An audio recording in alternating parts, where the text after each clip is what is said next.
உங்களோட தலைவிதியை மாற்றி எழுதணும்னு ஆசைப்படுறீங்களா? அது முடியுமா? சத்தியமா சத்தியமா முடியும். கொங்கண சித்தரை நீங்கள் நம்பினார். அவர் எப்படி நம்புவது? அவர் சொல்லித்தந்த சூட்சமத்தை கற்று செயல்படுத்தி வெற்றி பெற்ற பிறகு நம்புவது. அப்படி கொங்கண சித்தர் அருளையும் பொருளையும் ஆன்மீக ஆசையையும் பெறக்கூடிய ரகசியத்தை கல்பத்தரு என்கின்ற வாழைத்துணியில கொடுத்திருக்கிறாரு. அந்த ரகசியத்தை நான் ஒரு நாள் ஒரு சத்சங்கமாக பயிற்சியாக தயார் பண்ணி ஒரு சூட்சமமான கல்பத்தரு தீட்சையும் கொடுக்கிறேன். இதில் சொல்லித்தரக்கூடிய வழிமுறையை நீங்கள் கடைபிடித்தால் உங்கள் தலைவிதியை நீங்கள் மாற்ற முடியும். உங்கள் குடும்ப கஷ்டத்தை, வாழ்க்கையில் இருக்கக்கூடிய கஷ்டத்தை தீர்க்க முடியும்.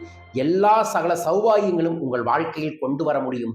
இந்த பயிற்சி வகுப்பு வரும் மார்ச் 16ஆம் தேதி சேலத்திலும், மார்ச் 30ஆம் தேதி மலேசியாவிலும், ஏப்ரல் 6 சென்னையிலும் நடைபெற இருக்கின்றது.